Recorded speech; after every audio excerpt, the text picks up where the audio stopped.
Eu sei que é uma profissão um pouco ingrata, a da docência, mas é importante nós começarmos a deixar de ser docentes turbos, docentes biscateiros, nhonguistas, né? É o que está a dar agora, nhonguistas. Tem uma frase até que diz que os inimigos devem nos impulsionar, eles é que mais nos impulsionam, porque quanto menos acreditam em nós, mais devemos trabalhar, mas infelizmente nós andamos numa sociedade muito carente que quando alguém diz você não é capaz, você logo desanima.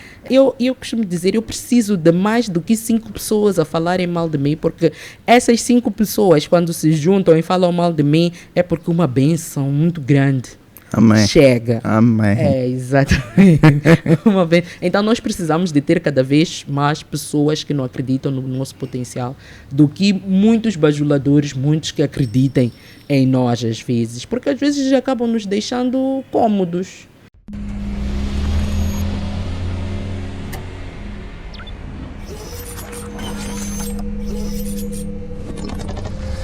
Bom dia, boa tarde, boa noite, caros telespectadores. Antes de mais, gostaria de agradecer a Deus por esta oportunidade que nos proporcionou. Gostaríamos também de agradecer aos nossos apoiadores, que é a Age Otakus, a Associação dos Músicos e também a Work Mode, que é responsável por este som, luz e o cenário que estão aqui a ver. Temos a grande hora de receber uma mulher ousada, resiliente, cujo sonho é de transformar o ensino superior em Moçambique. Ela é licenciada em Planificação, Administração e Gestão de Educação, mestre em Desenvolvimento Curricular e Institucional e atualmente doutoranda em Inovação Educativa. Ela é docente universitária há sensivelmente 7 anos.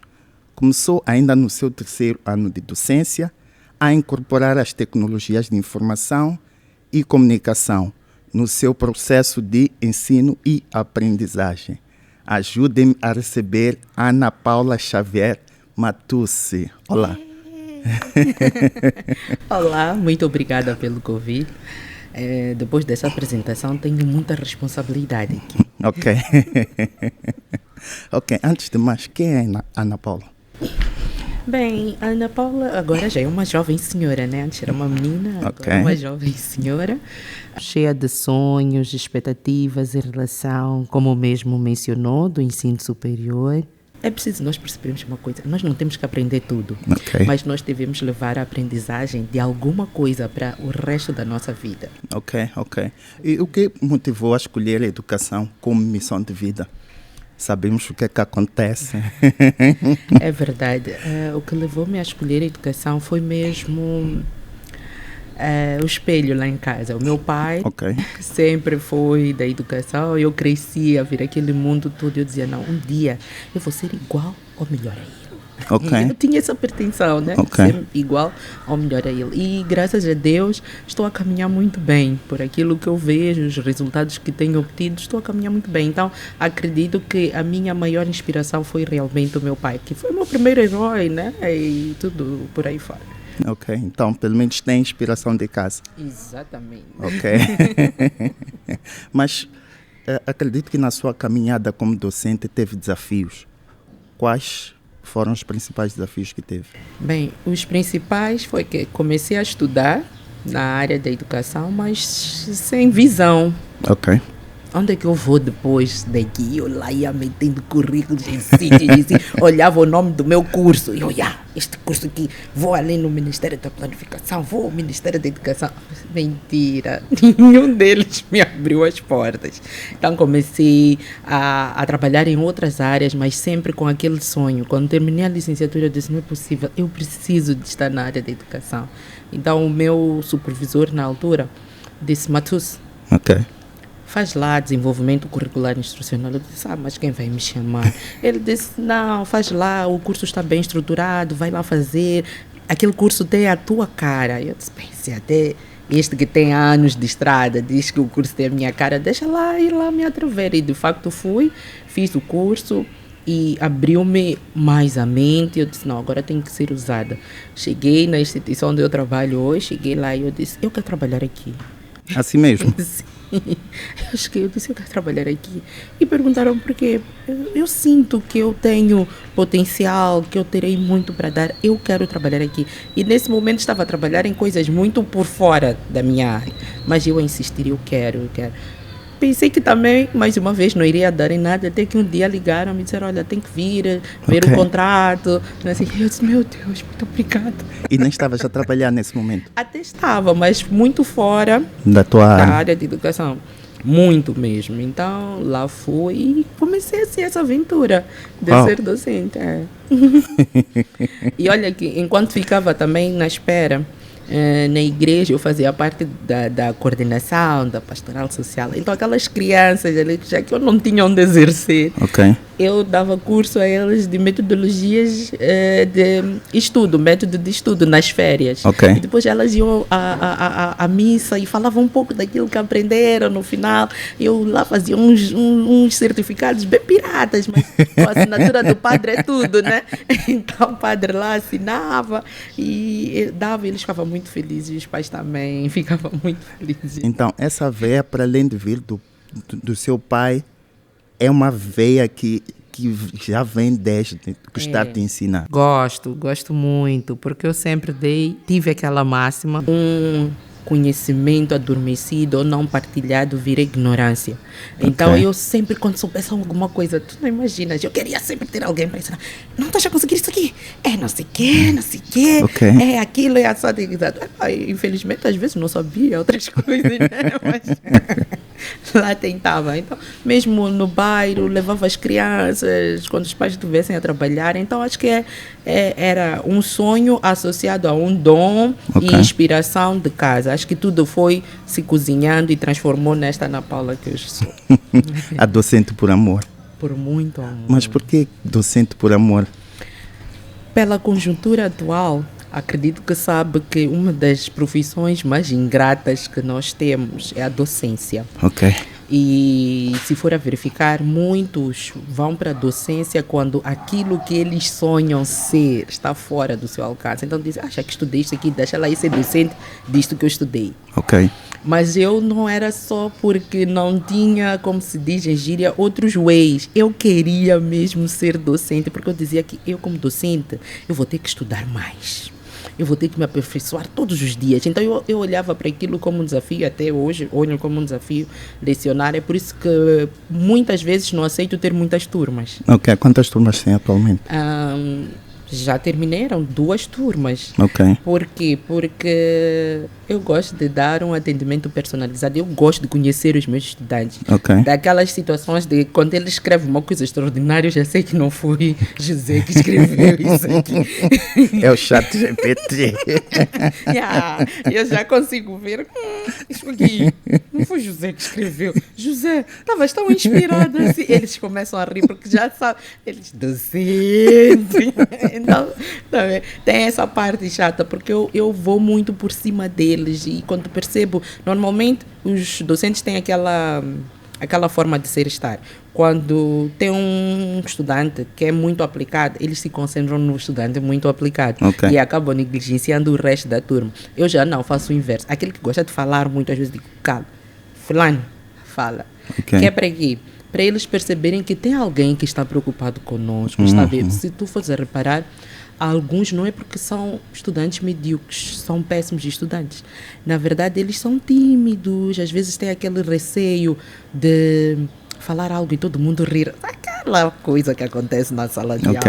Então, eu acabo dizendo, não, fala. Eu, quando comecei a dar, eu fui uma das primeiras, posso arriscar-me a dizer, ao nível da minha instituição, a adotar um sistema híbrido. Presencial e online. Da primeira vez, os meus estudantes disseram, nós não aprendemos bem quando é online. Eu disse, tá bom. Chefe, faça uma lista de todos aqueles que não aprendem bem online. Eles vão ser os primeiros a dar aulas para vocês entenderem. Pergunta-me se eu recebi uma lista com algum nome. Não recebi. E migramos assim mesmo, sem nunca ter recebido nenhum nome. E a coisa foi. Mas como é que funciona esse processo?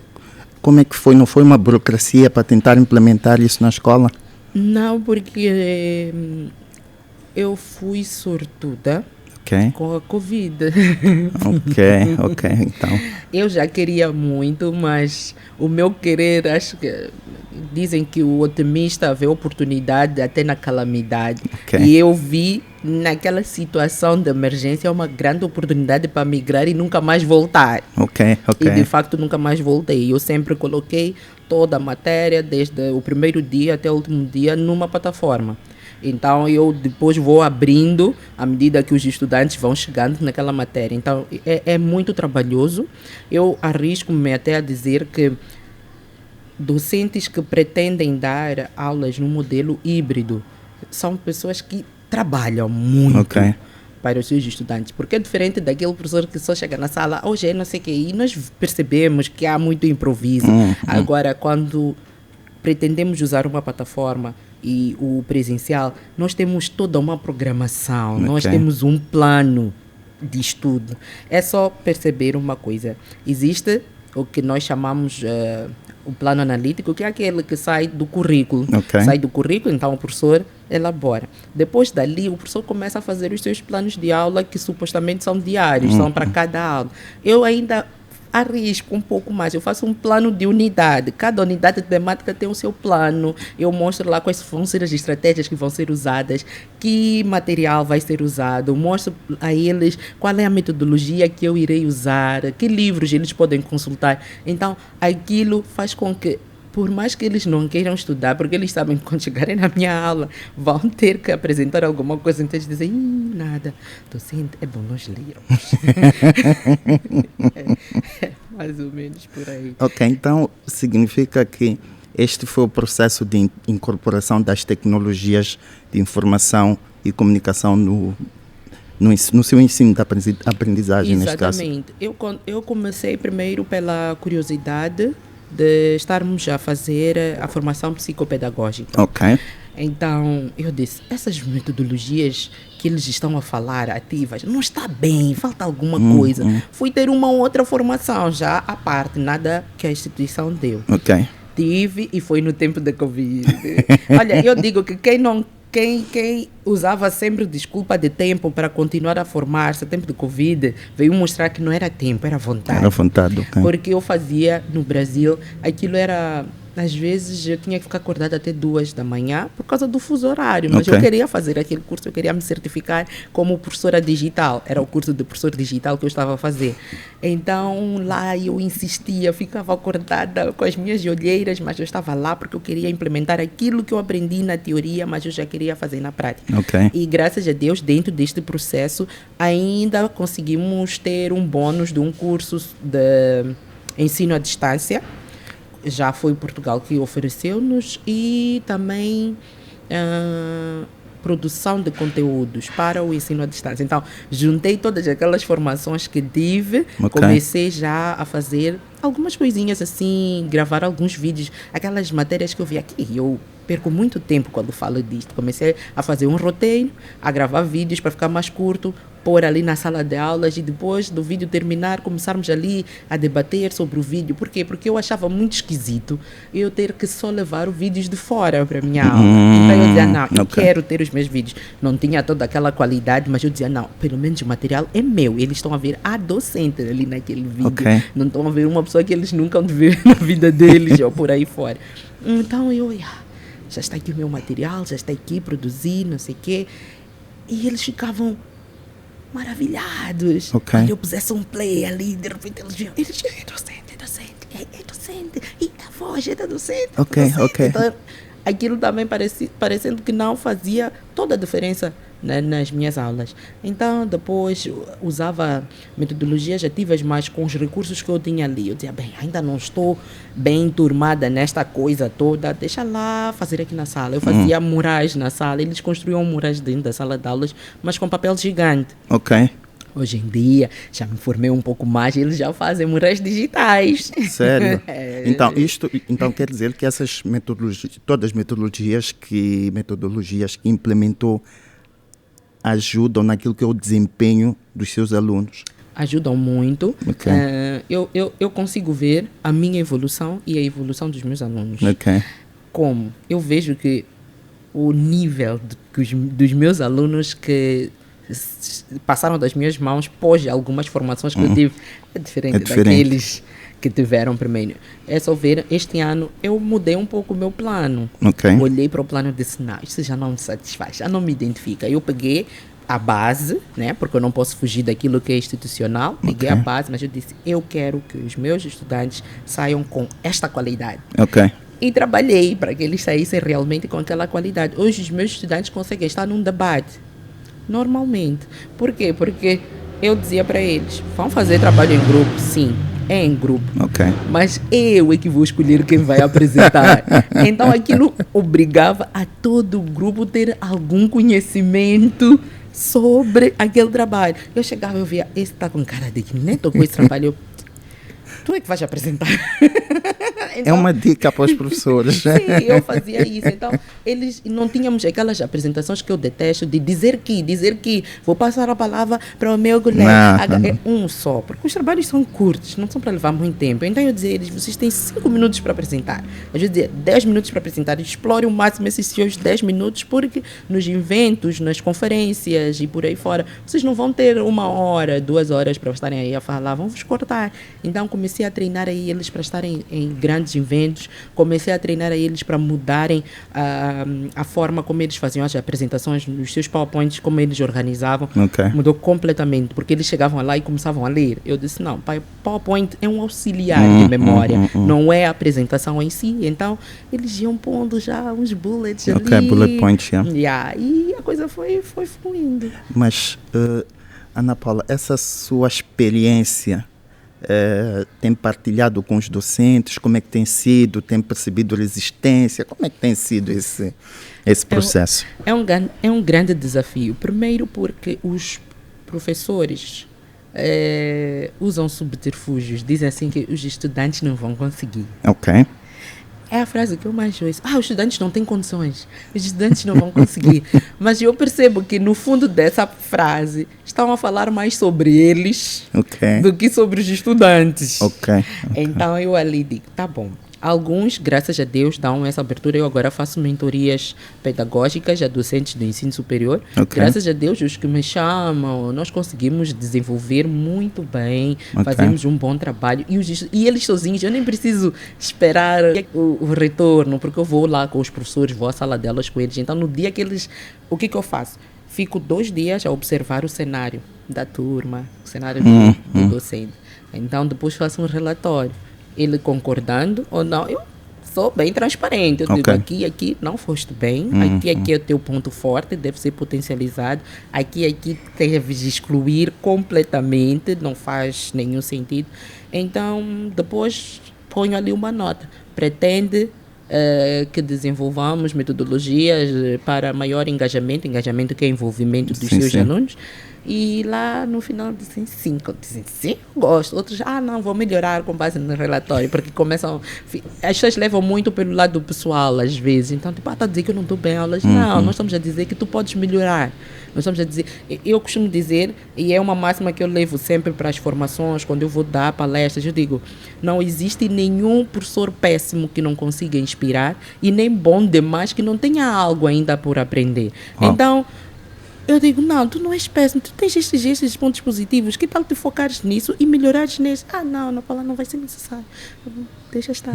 Então, é um desafio porque a maior resistência não está com os estudantes, eu tenho percebido isso, está com os docentes. Eu falo com os meus estudantes logo no primeiro dia, na apresentação, eu digo, vamos ter um diferencial, por que eles não podem fazer o mesmo, né? Falar que vão ter um diferencial, mas graças a Deus já tenho colegas que chamam, já tenho colegas que percebem, por exemplo, uma lacuna curricular e chamam-me. Tipo, Ana Paula, eu vejo que os meus estudantes neste aspecto não estão muito bem, o que nós podemos fazer? Vamos dar uma palestra, vamos dar... E eu faço palestras interativas, eu nunca vou para fazer aquelas palestras que eles ficam sentados ali a ouvir-me do princípio ao fim. Eles têm dinâmicas, devem levantar, às vezes tem que tirar a bunda da cadeira, levantar, ir fazer alguns exercícios, às vezes devem mesmo entrar nos telemóveis, porque eu faço sondagem ali mesmo na aula, porque é possível, paro aquele slide, depois eles começam a fazer a sondagem e eu mostro o resultado, eles ficam, uau, ela está aqui, isso está acontecendo, tipo, e acaba captando mais, porque quando não tens dinâmica numa apresentação, Ok. eles dormem. Uma coisa de mais de 30 minutos, Sim. esquece. Ou começa a pensar já no chapa e por aí fora. Então. Ok, agora como é que faz esse processo de mentoria? Acompanha durante algum período? Como é que é esse processo? Por exemplo, Sim. um docente que está a nos ouvir e quer quer Sim. ter assim como mentora, como é que é? Boa. Este O processo de mentoria é 2 dias de diagnóstico, não posso ter mais do que isso, senão já viro babado docente, né? E a ideia não é assim, eu preciso fazer dinheiro também, como Ok, eu é conheço. justo. Sim. Então, são 2 dias de observação, de diagnóstico, chamamos de diagnóstico. Então, depois de fazer o diagnóstico, produzo aquele relatório que eu falei, passo para o docente e digo, olha, vamos aplicar esta e esta metodologia pelo seu perfil, pelo perfil da sua disciplina e dos seus estudantes, acredito que esta vai funcionar.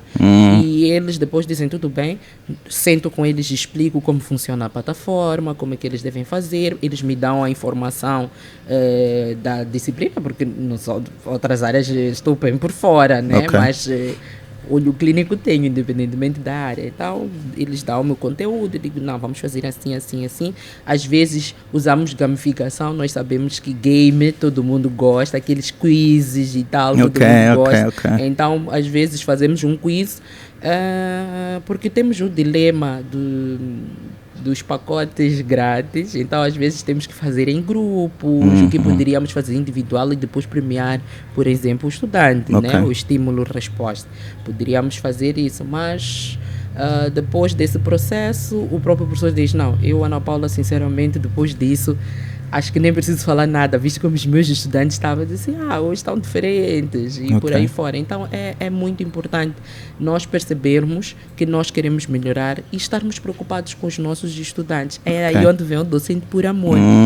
O ensino tem que realmente estar centrado no estudante. Em teoria, naquilo que é a dinâmica de ensino está centrada no estudante. Mas na prática, o professor continua a ser aquela figura hegemônica do processo de ensino-aprendizagem que quer ter aquele caderno, chama um caderno amarelo, né? Acho que já ouviu essa expressão. Não. Caderno amarelo, porque desde que ele começou a dar aulas até então, usa o mesmo caderno. Então já é amarelo. Já é não, amarelo. Sim, porque não muda nada, não inova nada. Ok. Então, ok. Agora, Ana Paula, essas formações, essas ideias de como ser um bom professor, acredito que estão a ser compiladas em algum livro, certo? Está. Eu estou a escrever e graças ao doutoramento que fiz, abriu-me muito mais a mente, porque nós, ao falarmos de inovação educativa, vimos outras plataformas que eu nunca tinha visto na minha vida e lá foi muito bom, desenvolvi ainda mais e são as plataformas que eu tenho usado para formar outros professores. Infelizmente, consigo até formar mais professores fora da minha instituição do que dentro da minha instituição. Professores da instituição.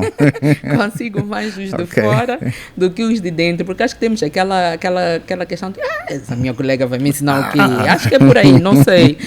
Não sei dizer. Então, graças a isso e graças ao meu trabalho do final do curso, que tem a ver também com metodologias que nós vamos aplicando na sala de aulas, então eu estou a escrever sobre ensinar no ensino superior. E falo lá um pouco primeiro daquilo que são os impasses que nós vamos encontrando no ensino superior, a famosa educação transformadora, em que consiste, como é que começa a coisa de temos que transformar no ensino, porque é assim, o ensino tem 2 habilidades, transformar e deformar. Isto é, eu posso melhorar como pessoa, tanto naquilo que são as minhas habilidades, como também posso piorar, dependendo de quem eu vou encontrar lá para me formar. Supostamente aquela pessoa vai estar para me formar, mas vai me deformar e a transformação não vai ser aquela positiva que se pretende, que é gerar a tal aprendizagem significativa, que é aquela que nós levamos para toda a vida, né? Então, temos isso. Bom, então, daqui a quanto tempo vai ser o nosso livro? Porque... Acredito que o próximo ano.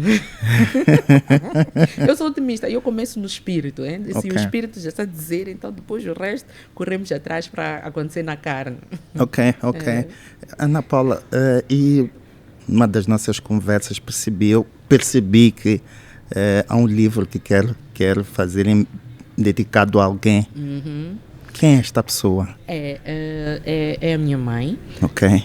O livro é sobre... Talvez... o título é assim: A Vida é um Sopro. Ok. Talvez a campainha não toque. E por que a campainha não toque? Para quem não sabe, para quem nunca teve a oportunidade, na oncologia, quando os doentes ou os pacientes, como queiramos tratar, saem curados, após o tratamento, eles tocam uma campainha para simbolizar a cura, para dizer: eu venci, eu consegui. Infelizmente a minha mãe não tocou, né? Porque perdeu a vida durante todo esse processo. Então eu fiquei no hospital um mês. E durante aquele mês, porque eu trabalho também numa instituição de ensino, mas que é voltada para a área de saúde, então às vezes eu ia com a minha bata. Então não imaginou o que acontecia. Aquelas outras pacientes, doentes, olhavam para mim como a esperança da vida delas. Elas conversavam comigo, vinham, contavam minhas histórias e eu dizia: não, isso aqui parece uma coisa interessante. Eu, às vezes, de noite, quando começavam as dores e tal, elas não dormiam, elas: mãe, e eu virava assim: estou com dor aqui, mas sabe, eu há muito tempo não tinha esta dor. Eles iam conversando, iam me contando. Então, quando eu percebi que não, este cenário todo daria uma boa história. Comecei a escrever enquanto ia para lá. Comecei a escrever. Então, incrivelmente, naquele quarto onde a minha mãe estava, todas perderam a vida. Simplesmente uma sobreviveu. E eu disse: talvez a campanha não toque. Então, todas as histórias do livro, nenhuma sai viva, com exceção de uma, que é realmente aquela que saiu viva do quarto. E depois eu, no final de todas as histórias que coloco lá, faço como se eu fosse a enfermeira que esteve a acompanhar os pacientes, mas pelo olhar, como eu ia vendo os cuidados dos enfermeiros em relação àquelas mulheres, e não sei, que com vários tipos de cancro, desde o cancro de sangue, do útero, da mama, de esôfago, tinha muitos tipos de cancro. Então, eu disse: não, eu vou colocar aqui como se fossem várias enfermeiras. Então eu criei uma imagem de 3 enfermeiras: a Dolores, eu não me lembro, a Dolores, a Karina e a Ana. Então elas, no fundo, apelam às pessoas para terem mais empatia, porque tu não sabes quais são as batalhas que cada um vem travando. E é só perceber uma coisa, que, por exemplo, no meu local de trabalho, as pessoas só souberam que eu tinha uma mãe doente, alguns, quando a minha mãe morreu.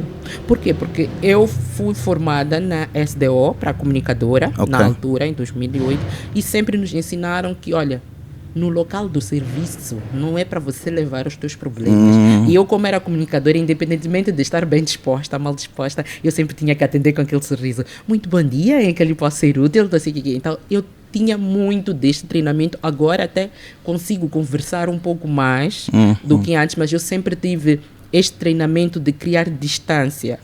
Os colegas podem se dar muito bem comigo, mas não são meus amigos. Então, isso tem que sempre estar claro. Nós podemos gostar da maneira de ser de alguém, mas não são nossos amigos, são nossos colegas. E a vida é que vai nos dizer se vamos levá-los para a vida ou se eles ficam lá no serviço. Então, alguns só souberam do facto que eu tinha perdido a minha mãe naquele momento. Então, esse livro é o meu xodó, que eu estou a fazer de tudo para tirar. Mando às vezes para algumas editoras, eles até gostam, mas os valores... Então, na verdade, já terminou? Sim. Neste momento só falta a questão encontrar alguém com um bom coração. Estamos a apoiar aqui. Sim, alguém com um bom coração e que queira...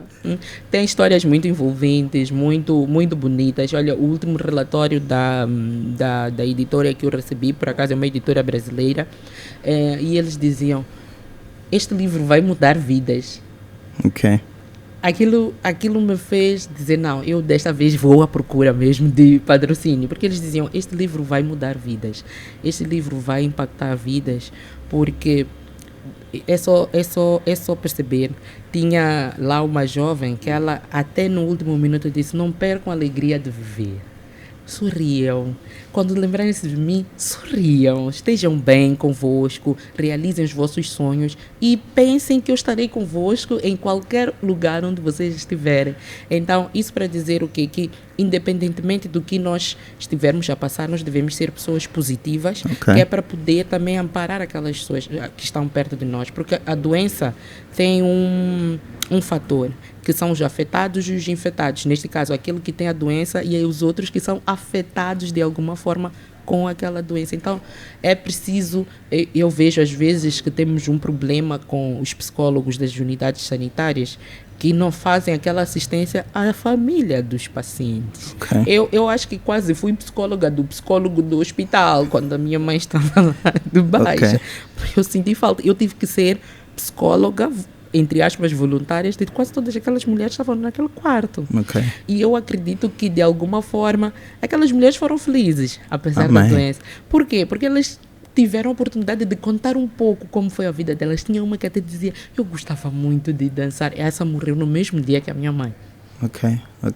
E ela dizia, eu gostava muito de dançar e eu bastava ouvir música. Então, outro dia de manhã eu acordei, ela, podes pôr uma música, mana? Eu disse, sim. Sabe, ela mesmo mal, doente, ela levantou, começou a dançar. Então, eu acho que isso para mim não tem preço. Não tem preço. Ana Paula, se fosse para dar conselhos a quem pretende seguir essa carreira de docente, quais seriam os conselhos que daria? Bem, primeiro que fizesse realmente por amor. Eu sei que é uma profissão um pouco ingrata, da docência, mas é importante nós começarmos a deixar de ser docentes turbos, docentes biscateiros, nhonguistas, né? É o que está a dar agora, nhonguistas, e começarmos mesmo a fazer por amor. Eu consigo manter contato com os meus estudantes, falar com eles de tu para tu, sem que eles em nenhum momento me faltem o respeito. Eu não sei se é sorte ou se é pelo meu perfil, não tenho situações de ter que discutir com o estudante. Por exemplo, nunca tive 7 anos de docência, nunca discuti com o estudante. Nunca teve vontade de bater no estudante? Damos trabalho. Eu dou trabalho. Quando estou muito nervosa, tu vais fazer trabalho X. É uma forma de desanuviar, ninguém marca ninguém e a coisa segue. E depois, pior, eu estou num curso de saúde, então imagina, eu vou discutir com indivíduos de saúde, amanhã vou estar no hospital, vou me entender como isso. Então eu tento fazer com que eles continuem a respeitar-me e eu também respeito-lhes, porque eu tenho uma máxima, o respeito na verdade vem de cima para baixo. Muito diferente do que nos incutiram, que nós crianças é que devemos respeitar os mais velhos, mas por aquilo que eu vou vivendo, eu comecei a perceber que aquele que detém o poder, quando respeita aquele que não tem, entre aspas, nada para lhe oferecer, a tendência deste que não tem nada para oferecer, respeitar quem tem o poder é maior. Então isso acontece mesmo em casa. Se nós temos uma criança e nós mostramos que nós respeitamos, atenção, só dizer respeitar a criança e não ceder tudo aquilo que a criança quer. Quando nós mostramos que nós respeitamos a criança, facilmente ele respeita o pai. Tipo, meu pai me respeita muito, não posso fazer isso porque... Não, eu não posso decepcionar meu pai porque isto. Então eu costumo dizer, medo não é respeito, eu dispenso que os meus estudantes tenham medo de mim. Não. Eu só quero que eles me respeitem e para mim está bom. Então, para todos docentes que ainda não se encontraram, eu digo, comecem a formar-se. É preciso que os docentes sejam autodidatas, isto é, a instituição nem sempre vai te dar a formação que tu precisas, mas tu tens que ir atrás, porque tu tens que te aperfeiçoar, tens que todos os dias querer ser melhor do que aquilo que foste ontem, não melhor que a Ana Paula, melhor que o José, melhor que o Bedrano, melhor do que aquilo que foste ontem. Então é mais ou menos por aí. Quais são os momentos mais marcantes nessa fase de docente, etc. Quais são os momentos que lhe vêm assim na mente, que sempre se recorda com uma alegria, quando está naqueles seus dias não muito bons e depois vais para o seu trabalho, tu recordas, aconteceu isto. Qual foi isso? Olha, eu tenho um em particular que fui acusada de fazer lavagem cerebral aos meus estudantes. Por quê? Eu gosto desse momento porque os meus estudantes foram discutir com o coordenador do curso, alegando que alguns procedimentos eram não pedagógicos. Eu fiquei fiquei emocionada. Por que eu fiquei emocionada? Quer dizer que eles estão a entender a minha matéria. Se eles conseguem ir discutir com a coordenação, a dizer que não, este procedimento não é pedagógico, isto não é pedagogicamente aceito. Eu fiquei, uau, que fofo. Mas os meus colegas não gostaram, obviamente. Ana Paula, o que tu andas a dizer aos teus estudantes na sala de aula? Mas eu amei. Vocês estão a aprender. Eu gosto. Esse é um dos momentos que eu mais... fiquei mesmo muito maravilhada. Outro foram estudantes da instituição, por acaso foi este ano, e eles deram-me uma medalha em reconhecimento por ser uma docente que maior interage com os estudantes, que está preocupada efetivamente com os estudantes. Eu achei aquilo muito, muito emocionante, porque sinceramente eu não estava à espera. E eu costumo dizer, a melhor e a maior avaliação de desempenho é aquela que eu consigo tirar dos meus estudantes. Esta institucional é para vocês, eu não estou preocupada. Mas aquilo que sai de lá da sala de aulas, aquilo que os estudantes falam de mim, e atenção, não eram meus estudantes os que me ofereceram medalha. Nunca dei aulas. Nunca lhes dei aula, nunca foram meus estudantes, nunca tiveram na minha turma, mas eu estive com eles, acompanhei o processo para fazerem a famosa festa de calores. Estive com eles e tal, e graças a Deus correu tudo bem. E eles lá no meio daquilo disseram, nós agora queremos falar de uma docente que está ali, sempre pronta conosco, não sei o quê. Eu estava ali à espera, né? Tipo, vamos lá acabar logo com eles. Deu lá essa assim, eles, doutora, eu falei, meu Deus.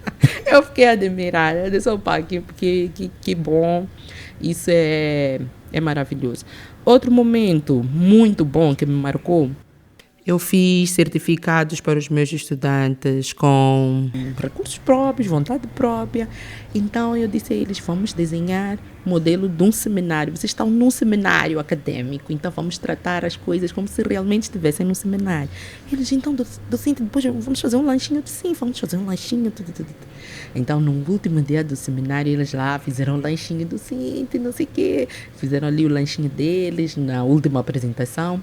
Então, depois eu disse, eu também tenho uma surpresa para vocês. Eles, o que é, docente? Então, eu tiro os certificados. E o primeiro grupo. Então, cada certificado vinha o grupo e o tema que apresentou naquele seminário. Eles ficaram muito emocionados. E depois comecei a ver aí nos status deles, já dizerem, docente como esta não vai chegar para nós todos, vocês vão ter que se contentar com os vossos, não sei o quê. Aquilo para mim foi muito lindo. Eu disse, poxa... Outros até ali na sala diziam, podemos não graduar, como quem diz, alguém já nos deu mérito, já nos valorizaram, isso aí de graduação de vida depois. Eu achei aquilo muito, muito maravilhoso, porque a alegria de um estudante, na verdade, deveria ser a nossa. Eu fico mesmo estupefacta com docentes que fazem braço de ferro com estudantes. Eu vi aquilo, vi a alegria no rosto dos meus estudantes, a forma como eles se abraçavam. Com o certificado ali, o grupo, tipo, e ainda fiz um concurso depois. Numa outra unidade temática, eles não sabiam. Eles é que tinham que fazer a avaliação de pares, aquelas que eles mesmos avaliam os colegas. Eu ali, né, a assistir. Uns davam notas muito altas, outros nem por isso. Então, depois, no final, eram 2 eixos temáticos. Então, 5 grupos com um eixo temático, 5 grupos com outro eixo temático. Então, depois... Para cada eixo, eu elegi o primeiro lugar. Eles ficaram muito maravilhados. Muito, muito, muito. Eles não estavam à espera daquilo. Não, sabe? Nós todos esses anos aqui, só esse ano que estamos a estudar. Então, para mim, não tem preço. Então, Ana Paula, imagina que assumisse uma pasta de decisão no Ministério da Educação. Quais seriam as principais mudanças que ias implementar? O primeiro ponto é nós começarmos a tratar os indicadores, que agora são dimensões de qualidade, não como teoria, mas como prática. Eu diria que as dimensões que precisam de muita atenção é mesmo discente, docente e empregabilidade e empreendedorismo. Nós devemos começar a incutir nos nossos estudantes aquele espírito empreendedor. Se for a verificar, os nossos estudantes são muito frustrados porque durante toda a sua formação não foram ensinados a empreender. Eles foram ensinados que vão acabar o curso, vão entrar, vão concorrer para algum trabalho, vão conseguir e vão não sei. Nós não temos capacidade de empreender porque nós não fomos ensinados a empreender. Ok. E nós temos que começar a fazer o nosso estudante perceber que, olha, tu também podes ser a pessoa que vai gerar renda para outras pessoas. Podes ser o empregador e não o empregado, como nós talhamos que o estudante aprenda.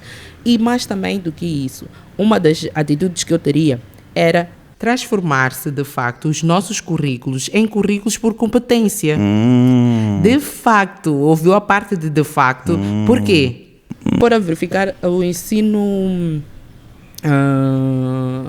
universitário, no primeiro nível, né? Que é o de licenciatura, tem muitas disciplinas. E você pergunta, essas disciplinas todas depois fazem o quê? Ok. Então, uma das medidas que eu iria tomar é que devíamos ter todos criar-se um parâmetro curricular. O Brasil já tem, e é fácil, porque com o parâmetro nacional curricular permite que todos os planos curriculares sigam uma linha. E nós vemos que hoje em dia as instituições, cada um rouba num sítio, entra num site, entra no chat, então faz o seu currículo. Mas o currículo, como é que ele deve ser feito? Para ele ser considerado por competências. O primeiro ponto, eu tenho que perguntar. Vamos lá, uma área, comunicação. Vamos lá só parar na comunicação. Comunicação. Quem eu quero tirar? Esse comunicólogo é para ser como? É a primeira pergunta quando eu quero começar a fazer o currículo, que eu devo me fazer. Então, depois de eu ter a resposta, eu tenho que me perguntar que competências ele terá que desenvolver para sair deste jeito que eu prevejo que ele saia. Depois de eu fazer isso, eu digo, estas competências. Que disciplinas eu dou para eles terem estas competências? E quando nós fazemos o plano, eu tenho que dizer, por exemplo, que português vai desenvolver competência 1, competência 2, competência 3. Matemática vai desenvolver competência 5, e nas competências também estão divididas entre as básicas e as essenciais. Básicas, vamos lá, todo estudante do ensino superior deve ter capacidade ou habilidade de comunicação. Isso é o básico. Todo estudante do ensino superior tem que ter capacidade argumentativa. É o básico. Todo estudante do ensino superior deve saber ser ético. É o básico. Todo estudante do ensino superior, na verdade, deveria saber aprender a aprender. É o básico. Eu tenho que saber quais são as minhas dificuldades de aprendizagem, como é que eu aprendo e o que eu devo fazer para aprender. Há pessoas que, para aprender, têm que ouvir música. Então, se eu já identifiquei que eu, para conseguir entrar, para aquela matéria entrar, eu tenho que ouvir música, vamos a isso. E é aí onde reside o nosso problema. Nós queremos fazer algumas coisas que têm a ver com o currículo por competência, mas o currículo ainda não está por competência. E na sala de aulas, pior ainda, temos professores com 100 slides que ficam ali a ler. E quando não lê aqueles 100 slides dele, fica a falar da vida dele para os estudantes. Eu sofri muito nesta vida, eu fiquei anos a fazer essa disciplina. Para quê? Para que é desnecessário? Tenta dar exemplos que aproximem a eles cada vez mais da realidade, sem tornar a coisa muito pessoal, como por exemplo, imaginem uma situação desta no sítio X. Vamos lá, os que fazem a comunicação em norma deveriam ter também um módulo, para já, não iríamos chamar de disciplinas, mas módulos, se o currículo é por competências. Então, teriam que ter um módulo em que nesse módulo eles têm técnica de dar uma notícia. Você às vezes está a dizer, morreram 5 crianças num acidente. Como? Eu tenho que fazer um rosto de pesar. Morreram 5 crianças. E dou um tempo para todo mundo começar a digerir. Morreram 5 crianças num acidente, não sei o quê. A pessoa já está a interiorizar aquilo, a notícia já está a fazer alguma coisa nela. Dizemos pela forma que foi dada. Se nós formos a reparar, há algumas notícias que nós dizemos, mas isso aqui não tem coração. Já vivemos situações dessas. Mas por quê? Porque faltou alguma coisa lá na base. E às vezes nós levamos a Ana Paula para ser jornalista porque tem uma cara bonita, uma voz bonita, mas há coisas que devem ser técnicas que têm que ser seguidas para eu poder aparecer ali na televisão. E depois começo a fazer aquele show barato, vira um meme. Hoje em dia tudo é meme, então vira um meme, estou ali, não fica bem. Então, se eu pudesse realmente mudar, iria mesmo insistir na questão da educação transformadora, que é uma educação que leva-se mesmo para a vida, no sentido de os professores primeiro tinham que ser avaliados. E quem avalia o professor? É o aluno. Por que o professor pode avaliar o aluno e o aluno não pode avaliar o professor? Ok. Mas já tentou implementar Nas minhas disciplinas, consigo. Não, na sua faculdade, essa metodologia já tentou... Não, fizemos um rascunho e acho que não saiu do rascunho. Nunca vi aqui. Mas eu faço, pelo menos para os meus estudantes. Por quê? Porque aquilo está a ajudar-me a melhorar. Porque quando eles dizem, eu pergunto como é que foi, tem os items, eles vão lá respondendo, então depois eu abro um espaço para sugestões. Alguns dizem, não quero sugerir nada, apenas pedir à professora para não mudar. Outros dizem, professora, tenha um pouco mais de atenção, aqueles que menos entendem a matéria, não sei o quê. Então eu começo, e eu vou melhorando a partir daquele retorno, daquela retroalimentação que chamam feedback. É retroalimentação, viram? Em português, sim. Então, aquele feedback que nós vamos sempre pedindo ajuda-me a melhorar no ano seguinte ou no semestre seguinte. Ok. E qual é o seu sonho para a educação em Moçambique? O meu sonho para a educação em Moçambique, primeiro, é que nós entendamos a importância de educar. Está a faltar isso. Parece que nós queremos que as pessoas pensem como nós. Não. Se eu estou a formar alguém, ele tem que sair da caixa, porque a aprendizagem ocorre fora da nossa zona de conforto. E eu percebo que os nossos professores têm problemas com aqueles que não têm as mesmas opiniões que eles. E eu, às vezes, vivo isso mesmo agora como estudante. Eu estou a fazer um trabalho que eu olho para aquele trabalho, ainda não foi feito nesta edição. Eu estou a ter muitas barreiras em relação à minha abordagem, porque eu não estou a fazer aquilo que já tem sido feito durante todo esse processo. Então, nós devemos começar a perceber, nós como docentes, que, olha, o diferente não é errado, só não é compreensível para o nosso entendimento, né? Mas que, se nos explicarem, nós também podemos adotar, tipo, isto aqui é interessante, não, isto aqui é uma nova forma de ser e estar, por que não? Então, eu gostava que tivéssemos um espaço onde docentes e discentes pudessem interagir mais, pudessem fazer mais pesquisas. Se nós formos a ver as pesquisas que temos nos repositórios universitários, em que docente fez com estudante quando é fim do curso, o trabalho do fim do curso, por que não uma pesquisa extemporânea, uma pesquisa que começa no momento de um trabalho na sala de aulas que supostamente era meramente teórico, e digo, não, este tema que o José trouxe aqui na sala, vamos lá, grupo X, as instituições em norma deveriam ter núcleos de pesquisa para garantir esta interação docente-estudante na pesquisa, essa inserção, não esperar só o trabalho do fim do curso. E aqueles estudantes recebem um bônus. É aí onde começa o problema, porque os núcleos de pesquisa devem dar um incentivo. Quem é que quer pagar incentivo?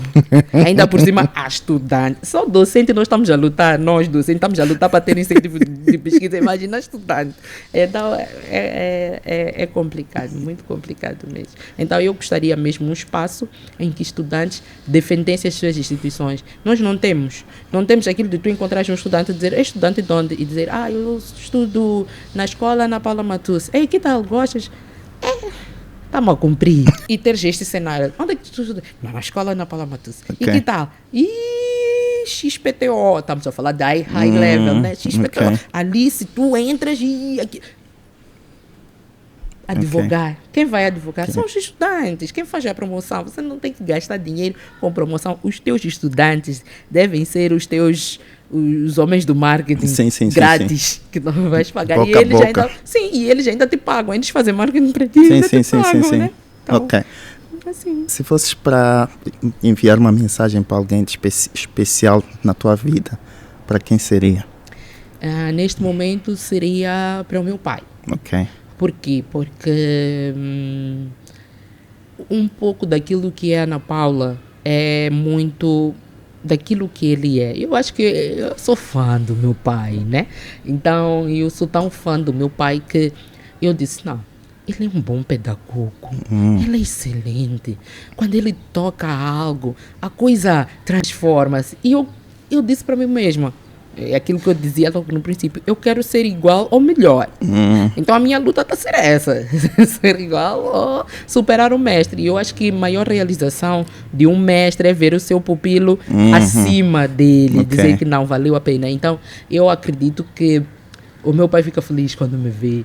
Ele diz, não, acho que valeu a pena. Porque eu sigo com amor e acredito que algumas coisas que ele foi me ensinando, eu vou pondo em prática e vou me aperfeiçoando. Então, a pessoa que eu deixaria aqui um recado especial seria mesmo para o meu pai, dizer, olha pai, valeu a pena, os nãos da vida foram muito importantes.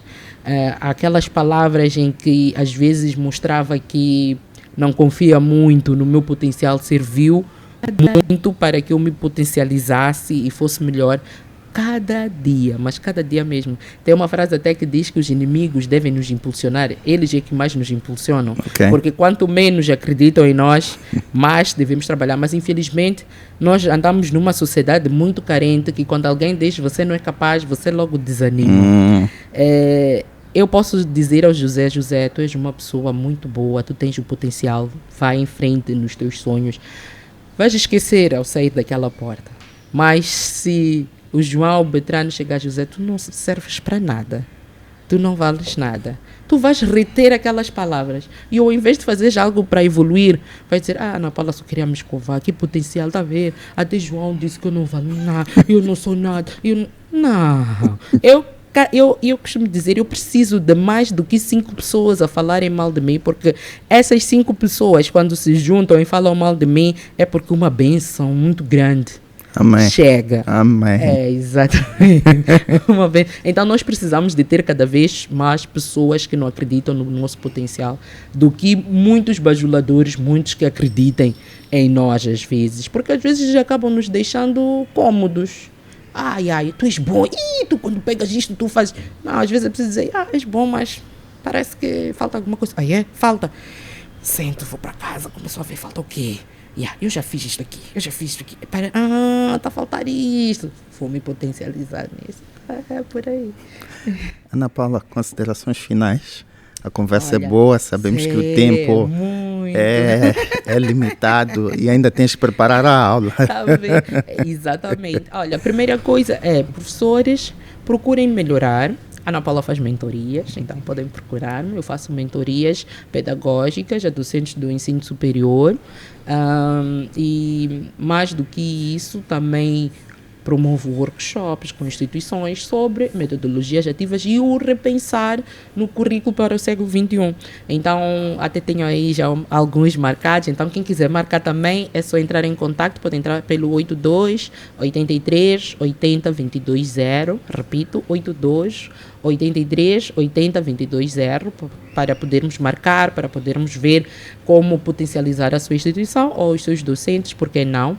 E não precisa só ser ao nível institucional. Tu, docente, estás preocupado, vês que alguma coisa está a falhar nas tuas aulas, também procure, não tem problema. E mais do que isso, dizer a todos, façam, mas façam bem. Se vocês se propuserem a fazer alguma coisa, façam bem, façam com amor. Ainda não tenho o dinheiro que eu gostaria de ter, ainda não sou rica, mas sou rica de algo que dinheiro nenhum não compra. Amor. Eu tenho amor pela minha profissão, eu tenho amor pelos meus estudantes, eu amo aquilo que eu faço. É tudo, Vitor. Percebes que tens muito amor, eu até senti. Eu acho que tenho que voltar à escola para ser seu aluno. É verdade. Estamos aqui com a Ana Paula, docente por amor. Eu sempre, quando envio uma mensagem para ela, eu coloco docente por amor e agradecemos pela sua presença. E como nós temos um nosso apoiador aqui, depois vamos provar os tacos. Provem. Eu vou provar, então provem. Então, os tacos que estão aí são para a Ana Paula, porque ela merece. Nós já tínhamos essa entrevista marcada já há algum tempo. Então, está aqui. Cumpriu, chegou a hora exata e isto prova que ela é docente mesmo, porque se nós queremos ser líderes, os docentes são os primeiros líderes, tem que nos guiar pelo exemplo. É verdade. Então, se ela chegasse aqui um bocadinho tarde, eu ia perguntar bem, qual é a educação que está a passar para os seus estudantes.